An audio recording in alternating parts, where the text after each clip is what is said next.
Hello guys, welcome back to my channel. चलिए कहानी की शुरुआत करते हैं। कहानी की शुरुआत वहीं से होती है जब महाराज यान्नी को कहते हैं कि चलो अंदर चलो, और यान्नी कहती है इतनी बोरिंग जॉब है, मैं नहीं, आप जाइए। ये कह के वो अपने दोस्तों के साथ निकल जाती है। तभी महाराज कहते हैं माफ़ कीजिए, पर वो हमेशा से ऐसी ही है, उसे जब आना का तभी वो आएगी। हम अंदर चल के बात करें। और सब महाराज के पीछे अंदर चले जाते हैं। टाइम स्किप हो जाता है, मॉर्निंग हो जाती है। मॉर्निंग की मीटिंग चल रही होती है। तभी यानी भागते हुए अंदर आती है और अपने भाई से कहती है मैं लेट तो नहीं हो गई ना। तभी उसका भाई कहता है लेट? शायद तुम काफ़ी जल्दी आ गई हो, मीटिंग ख़त्म होने वाली है थोड़ी देर में, कभी जल्दी नहीं उठ सकती तुम? तो यानी कहती है मैं जल्दी ही उठी हूँ, ठीक है, मैं रोज़ से आधा घंटा पहले उठी हूँ। तभी उसका भाई कहता है अच्छा, बहुत एहसान कर दिया। तभी यानी कहती है रहने दो, मैं भी लड़ने के मूड में नहीं हूँ। क्या हुआ, क्या है बताओगे, क्या डिस्कशन चल रही है? तभी उसका भाई से बता देता है कि वह दूसरे युद्ध की तैयारी कर रहे हैं। तभी यानी अचानक से बोलती है मुझे भी कुछ कहना है। तो सब उसकी तरफ देखने लगते हैं। तभी यानी कहती है मैं जानती हूँ कि आप सब इस रास्ते से जाने की कोशिश कर रहे हैं, पर रास्ता काफ़ी बड़ा है और हमें यहाँ खतरा भी बहुत है, पर हम चाहे तो इस रास्ते से जा सकते हैं।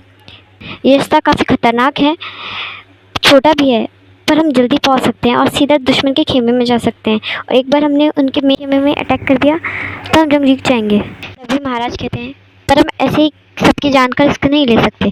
तभी अली कहती है मैं जानती हूँ, इसलिए मैं कल रात खुद वहाँ गई थी, मैं पूरी जांच करके आ रही हूँ, हम आराम से वहाँ अंदर जा सकते हैं। तभी उसका भाई बोलता है मैं उसके साथ था, वो सही कह रही है, रास्ता खतरनाक ज़रूर है, पर हम समय से पहले पहुँच जाएंगे और उन दुश्मनों को अंदाज़ा भी नहीं लगेगा कि हम इतनी जल्दी पहुँच गए। तभी महाराज कहते हैं मुझे तुम पे पूरा विश्वास है, पर मैं इन सब की जान खतरे में नहीं डाल सकता, इसलिए सिर्फ तुम लोग जाओगे और वहाँ की युद्ध भूमि संभालोगे, और जब जीत जाओगे तो हमें इन्फॉर्म करोगे।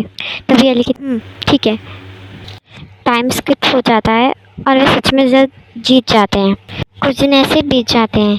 एक दिन जब वे सब दोस्त एक जगह से गुजर रहे होते थे, वे देखते हैं कि हांग वंजुनहुआ तलवारबाजी कर रहे हैं। तभी यानली की दोस्त कहती है अरे हांग वंजुन, आप तलवारबाजी कर रहे हैं, मैंने आपको कभी लड़ते नहीं देखा, चलिए आज वो भी देख लिया। तभी राजकुमार कहता है हाँ, पर मैं आपको बता दूँ मेरी बहन भी काफ़ी अच्छा लड़ती है। तभी यानी कहती मेरे साथ एक युद्ध लड़ना पसंद करेंगे? मैं जानती हूँ मैं आपसे जीत नहीं सकती, पर मैं भी देखना चाहती हूँ कि मैं कितनी अच्छी युद्ध कर सकती हूँ। तभी वह अपनी तलवार को निकाल कर युद्ध शुरू कर देती है। लंजन को भी ना चाहते हुए फाइट बैक करना पड़ता है, पर लंजन उस पर कोई वार नहीं करता, सिर्फ बचाव कर रहा होता है। देर में वहाँ शीफे, विंग, आयु और आयुन भी आ जाते हैं और वे उन दोनों को युद्ध करते हुए देख रहे होते हैं। तभी अचानक से कोई यानली का कान खींचते हुए कहता है तुम कभी नहीं सुधरोगी ना, हाँ? तभी वह घूम कर कहती है माँ मेरे कान में दर्द हो रहा है, मैं बच्ची नहीं हूँ, आप इस तरीके से मेरे कान को मोड़ सकती हैं। तभी वह कहती है अच्छा तुम बच्ची हो, बच्चों जैसी हरकतें है तुम्हारी, माफ़ कीजिए हांग वंजुन, इसे माफ़ कर दीजिए, ये अगली बार से ऐसा नहीं करेगी। तभी अली कहती मैंने ऐसा क्या कर दिया, मैंने सिर्फ युद्ध के लिए पूछा था। तो वह कहती अच्छा तुम्हें युद्ध में मज़ा आता है, इसलिए तुम्हें हर किसी से युद्ध करना होता है ना, तुम खाना खा लो पहले, वरना मैं तुम्हारा खाना बंद कर दूँगी, चलो यहाँ से। और ये कहते हुए खींच कर ले जाती है। तभी सब क्वेश्चन पर निगाहों से उसके दोस्तों की तरफ देखने लगते हैं। तभी एक लड़की कहती है अच्छा आप उन दोनों के बारे में पूछ रहे हैं? वह महारानी है कोरिया की, महाराज की पत्नी। यानी को भी अपने बच्चे की तरह ही प्यार करती हैं, और सच कहो तो उससे बढ़कर। तभी वो कहता है माँ तो मुझसे भी ज़्यादा याली को प्यार करती है, आई एम जेलस। कह के वो तीनों वहाँ से चले जाते हैं। रात के समय वे डिसाइड करते हैं कि वे सब आज मार्केट घूमने जाएंगे, क्योंकि वे दूसरा युद्ध भी जीत चुके हैं। तो ये सब कहते ही वे सब घूमने के लिए निकल जाते हैं और वे खुशी से वहाँ घूम रहे थे। तभी यानली अचानक से अपनी दोस्त का हाथ पकड़ते हुए कहती है चलो अभी यहाँ से। तभी उसके दोस्त बोलते हैं क्या हुआ? तभी यानली कहती है कोई हमारा पीछा कर रहा है, अभी के अभी निकलो यहाँ से। तेज़ी से वो लोग वहाँ से निकलने लगते हैं। तभी वे देखते हैं कि उन्हें कुछ लोगों ने घेर लिया है और वो तुरंत युद्ध करना शुरू कर देते हैं। सब अपनी तलवार की लड़ाई शुरू करते हैं। तभी एक बंदा वैसा आवाज़ मारता है अपनी अपनी तलवारें रख दो, वरना इसकी गर्दन उड़ा दूंगा मैं। तभी वे तीनों पलट के देखते हैं कि उनकी दोस्तों उन्होंने तलवार रखी होती है। तभी यानी कहती है उससे अगर खरोच भी आई ना तो तुम जानते हो मैं क्या करूँगी। तभी वह इंसान लड़की की गर्दन पे तलवार गाड़ने लगता है। तभी कहती है मैंने कहा ना रुक जाओ, तुम चाहो तो मुझे रख लो।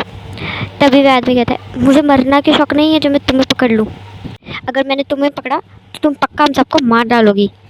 तो याली कहती है तो तुम चाहते क्या हो, बताओ मुझे। तभी वह कहता है ठीक है, अपनी तलवार साइड रखो और मेरे पास चलकर आओ, और कोई होशियारी नहीं। याली ऐसा ही करती है। तभी वह आदमी तलवार निकाल कर उसकी गर्दन के सामने रख देता है। तभी याली स्माइल करते हुए कहती है मुझे मारने वाले हो। तभी वह इंसान कहता है तुम्हें क्या लगता है। तभी याली कहती है तो ठीक है, 100% श्योर करना कि मैं मर जाऊँ। अगर मैं 1% भी बच गई ना तो मैं तुम्हें ज़िंदा नहीं छोड़ूंगी। तुम्हारी मौत इतनी दर्दनाक होगी ना कि 7 पीढ़ियाँ याद रखेगी तुम्हारी मौत को। तभी वह इंसान कहता है अच्छा, तो तुम्हें लगता है तुम बच सकती हो। तो याली कहती है मैं वही तो कह रही हूँ, पूरा ट्राई करना कि मैं बचूँ ना। तभी उसके भाई चिल्लाने लगते हैं मैं कह रहा हूँ उसे छूना भी मत, सुनाई दे रहा है तुम्हें। तभी वह इंसान तलवार निकाल कर यानली के स्टमक पे वार कर देता है और वहाँ से बहुत ज़्यादा ब्लड लॉस होने लगा है। वह दूसरी बार भी स्टमक पे वार करता है और तीसरी बार भी। ऐसा करते ही यानली वहाँ से बेहोश हो जाती है और वह आदमी यहाँ से भाग जाते हैं। जल्दी से उसके दोनों भाई उसके पास आते हैं और उसे भागते हुए गुस्सू लेके जाते हैं। जब गुस्सू के अंदर आते हैं तो कुछ क्लैन मेंबर्स उन्हें देख लेते हैं और जाके क्लैन लीडर को इन्फॉर्म करते हैं। धीरे धीरे करके बात पूरे गुस्सू में फैल जाती है। विंग लैंसन भागते हुए आते हैं और फिर बेटी को साल में देखकर विंग बहुत तेज़ रोने लगता है। तभी लैंसन से शांत करने लगता है। तभी महाराज और महारानी भी आ जाते हैं। तभी महाराज अपने बच्चों से पूछते हैं कि क्या हुआ था। तब उनका बड़ा बेटा सब कुछ बता देता है कि क्या हुआ था। तभी महाराज गुस्सा करते हुए कहते हैं मैं तो तुम्हें उसके साथ इसलिए भेजता हूँ ना कि तुम उसका ख्याल रख सको, पर हर बार वो तुम लोगों को बताती है। सुनाई नहीं दे रहा तुम लोगों को, मेरी बात का जवाब दो। तभी महाराज अपने सैनिकों को कहते हैं जिसने भी ये वार किया था उस इंसान को मेरे सामने लाओ। जब तक याली होश में है वो इंसान मेरे सामने होना चाहिए। निकलो यहाँ से, ये कह के अपने सिपाहियों को भेज देते हैं और जल्दी से बहुत सारे डॉक्टर्स बुलवा लेते हैं। सब कमरे से बाहर चले जाते हैं और याली का इलाज शुरू हो जाता है। अगली शाम हो जाती है और याली को होश आता है तो वे देखती है कि सब उसके पास बैठे हुए हैं। तभी याली अपने पिता की तरफ देख के कहती है मैं ज़िंदा हूँ। तभी महाराज कहते हैं हाँ तुम ज़िंदा हो। तो याली कहती है पानी। तो एक नौकर जल्दी से याली को पानी देता है। वो पानी पीते ही कहती है मैं भी आई। वो जाकर अपने कपड़े चेंज कराती है और तलवार हाथ में पकड़ लेती है। तभी महारानी कहती है कहाँ जा रही हो तुम। तभी याली कहती है उसे मारने। उसकी हिम्मत भी कैसी है मुझे मारने की। मैंने इसे पहले ही कहा था पूरा श्योर करना कि मैं मर जाऊँ, अब तो मैं इसे नहीं छोड़ूंगी। तभी महारानी इसके आगे कहती है होश में आ जाओ, तुम्हारे जख्म अब तक भरे भी नहीं है, ठीक है। तभी महाराज कहते हैं याली चिंता मत करो, वो इंसान पकड़ लिया गया है, तुम्हारा इंतजार कर रहा है, बाहर है। तभी याली गुस्से में बाहर जाती है और इंसान की तरफ देखते हुए कहती है मैंने तुम्हें कहा था ना पूरा श्योर करना कि मैं मर जाऊँ, जिंदा ना बचूँ। तभी वह इंसान कहता है मुझे कुछ मत करना, मैं तुम्हें सब कुछ सच सच बताने के लिए तैयार हूँ। तभी याली कहती कुछ बताने की ज़रूरत नहीं है, ठीक है, मैं तुमसे कुछ पूछा भी नहीं है। बस मैं इतना चाहती हूँ पिताजी कि इस आदमी के दोनों हाथ काट दिए जाए, न तलवार चला पाएगा न तीर। इससे भयानक सजा एक योद्धा के लिए और कोई नहीं हो सकती। इसके बाद टाइम स्किप हो जाता है और सब बैठ के साथ में खाना खा रहे थे।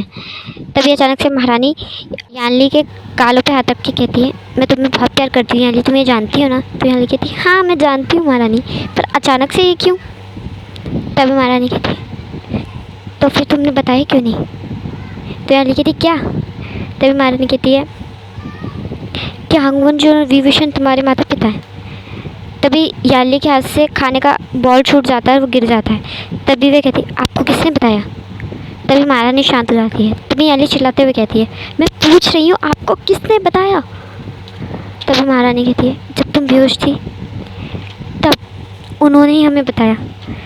तभी याली कहती है ये लोग मेरी ज़िंदगी में खुशी नहीं देख सकते, इन्हें खुशी बर्दाश्त नहीं होती क्या मेरी।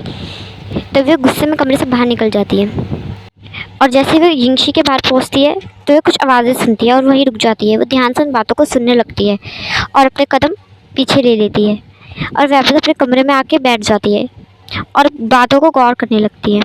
टाइम स्किप हो जाता है और सुबह हो जाती है। तभी जिंगशी का दरवाज़ा खुलता है और सब वहाँ शॉक हो जाते हैं कि वहाँ और कोई नहीं याली खड़ी होती है। तो वह दरवाजे पे खड़े होकर पूछती है क्या मैं अंदर आ सकती हूँ। तभी सब एक साथ बोलते हैं हाँ ना बिल्कुल अंदर आओ ना। तभी अंदर आके कहती है मैं जानती हूँ मैंने सबको बहुत ज़्यादा तकलीफ़ दी है, सबको, खासकर माँ आपको, है ना। तभी कहता है कुछ नहीं होता है याली, बैठो ना हमसे बात करो।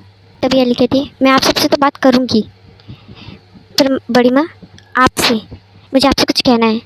तो शीफे कहती है हाँ बोलो, मैं आपके लिए कुछ लाई हूँ, गुस्सा तो नहीं होंगी ना। तभी शीफे कहती है नहीं, मैं तुम्हारी किसी बात पे कभी गुस्सा नहीं होती। तब वह शीफे का हाथ पकड़ते हुए बाहर ले जाती है और गुस्सू के गेट पे जाके खड़ी हो जाती है। तभी वह कहती है मैं किसी को आपके लिए लाई हूँ, अगर पसंद आए तो मुझे ज़रूर बताना। तभी शीफे कहती है तभी वह अचानक से आवाज़ लगाती है बाहर आ जाइए। तभी उस इंसान को देख के शीफे अचानक से शॉक हो जाती है और उसका चेहरा बिल्कुल ब्लैंक पड़ जाता है। तभी लैंजन शीफे की तरफ देखता हुआ कहता है ये वो। तो शीफे गर्दन को हाँ में हिला देती है। तभी याली शीफे का हाथ पकड़ते हुए कहती है बड़ी माँ, जब हम किसी से प्यार करते हैं तो सही गलत नहीं देखते, ये आप भी जानती हैं। अगर आप उनसे प्यार करती हैं तो दुनिया की परवाह कब तक करने वाली है, ज़रा बताएंगी मुझे। और भी जब प्यार दरवाजे पे खड़ा हो तो उसे खाली हाथ नहीं भेजना चाहिए। तभी वे याली की आंखों में आंखें डालकर कहती है आयु। तभी याली कहती है शीजे वो बहुत ज़्यादा समझदार है, आप जानती हैं ना, वो मेरी जैसी नहीं है, वो आपकी जैसी है, इसलिए मैंने उन्हें सब बताया और समझाया भी। वो आपसे बिल्कुल भी नाराज़ नहीं है और सच बताऊँ तो किसी से भी नाराज़ नहीं है। इससे पहले और देर हो जाए बड़ी माँ जाइए। जैसे वो ये कहती है शीफे तुरंत भाग कर जाती है और उसके गले लग जाती है और बहुत तेज़ रोने लगती है। तभी याली पलटती है और अपने माँ बाप की तरफ देख के कहती है और आप दोनों कब तक इतनी दूर दूर रहने वाले हैं हाँ। और वह ये कहते ही वह विंग को या लैंजन की तरफ धक्का दे देती है और लैंजन तुरंत पकड़ लेता है। तभी याली कहती है this is a perfect match. अब वो है ना परफेक्ट। टाइम स्किप हो जाता है और शाम को घूसू में पार्टी रखी गई होती है। लैंजन सबको सच सच बता देता है और उसके अंकल भी इस बार सब चीज़ को अंडरस्टैंड करते हैं और अपनी गलती मान लेते हैं और याली को भी एक्सेप्ट कर लेते हैं। वो पहली बार याली के सर पे हाथ करते हुए कहते हैं मैं जानता हूँ मैंने बचपन से तुम में और आयु में फ़र्क किया, मैं तुमसे बड़ा हूँ, इसलिए क्या मुझे एक और मौका दोगे याली। तो याली कहती है अच्छा तो मैं आपको एक और मौका दे दूँगी, पर इसके लिए क्या मैं रात को बाहर जा सकती हूँ। तभी वो चिल्लाते कहते हैं याली। तभी वह बहुत तेज़ हंसने लगती है। शाम को पार्टी बहुत ज़्यादा अच्छी चल रही होती है, सब एक दूसरे के साथ बात कर रहे होते हैं। विंग लैंजन के साथ खड़ा होता है, शीफे अपने प्यार के साथ खड़ी होती है, याली सबको देख रही होती है। तभी आयु पास आके कहती है याली इतने गौर से क्या देख रही हो। तभी याली कहती है शीजे मुझे पता है इस लव स्टोरी से क्या सीखने को मिला। तो आयु कहती है हाँ क्या। तभी वह कहती है ये लोग अपनी अपनी किस्मत से लड़कर, पूरी दुनिया से लड़कर एक दूसरे के लिए यहाँ खड़े हैं। आज कितने सेक्रीफाइस किए इन्होंने अपने प्यार के लिए और आज अपने प्यार के साथ खड़े हैं। तो इससे मुझे एक चीज़ तो ज़रूर सीखने को मिली। तो आयु कहती हाँ वही तो क्या। तभी याली कहती है लव वॉन्ट सेक्रीफाइस। तभी आयु स्माइल करती है अच्छा लव वॉन्ट सेक्रीफाइस, तो तुम्हें कब लव होने वाला है। तो याली कहती है हाँ ना ना ना ना, मुझे लव बिल्कुल भी नहीं, मुझे इन सब में इतना सब इंटरेस्ट नहीं है। और वैसे भी जो याली को संभाल पाए ऐसा कोई नहीं हो सकता। अब मैं अपनी माँ जैसी हूँ तो मेरे बाबा जैसे भी तो कोई होना चाहिए, पर यहाँ मेरे बाबा जैसा कोई नहीं है, मेरे बाबा इकलौता पीस है। तो मैं तो इस बोरिंग पार्टी में और नहीं रुकने वाली, मैं तो बाहर शराब पीने जा रही हूँ, क्योंकि यहाँ पीऊँगी तो फिर लड़ाई हो जाएगी, तो मैं तो जाए। ये कह के याली वहाँ से चली जाती है। तब बैठ के बहुत इन्जॉय कर रहे थे। तभी आयु भागती हुई आती है और कहती है माँ बाबा याली बाहर किसी से लड़ रही है। तभी विंग और लैंजन कहते हैं वो फिर लड़ रही है। तभी वो सब भागते हुए जल्दी से बाहर जाते हैं। तो विंग अचानक देखते हुए कहते हैं ये तो बिल्कुल। तो लैंजन कहता है हमारे जैसा है। तो आयु कहती है क्या आपके जैसा, आपको उनको रोकना चाहिए, आप ये देख क्या रहे हैं। तभी कहते हैं तुम्हें पता है हम दोनों कैसे मिले थे। तो आयु कहती है नहीं, हम दोनों भी बिल्कुल ऐसे ही मिले थे, हमारी पहली मुलाकात कोई प्यार भरी मुलाकात नहीं थी, एक दूसरे के ऊपर तलवारें ताक रखी थी हमने, इसी जगह इसी तरह हम दोनों लड़ रहे थे। मुझे क्यों लग रहा है कि मेरी बेटी की जगह मेरी बेटी और लैंजन की जगह वो लड़का खड़ा है, पर वो है कौन। तभी उनमें से एक लड़का बोलता है ये दूसरे देश के महाराज है, काफ़ी बहादुर हैं, पर काफ़ी कम बोलते हैं। तभी भी कहते हैं तुम्हें नहीं लगता यहाँ लव स्टोरी ख़त्म होने की जगह शुरू हो गई है, क्यों लहनजन? तभी सब बहुत तेज लगते हैं। चलिए गाइस, ये फैन फिक्शन मैं यहीं एंड करती हूँ और ये इस फैन फिक्शन का लास्ट पार्ट था। आई होप आपको ये फैन फिक्शन पसंद आया होगा। प्लीज़ लाइक कमेंट और सब्सक्राइब ज़रूर कीजिएगा मेरे चैनल को। और कुछ लोग मुझे बहुत प्यारे प्यारे कमेंट करते हैं तो उनको मैं थैंक यू कहना चाहूँगी। ऐसी प्यारे प्यारे कमेंट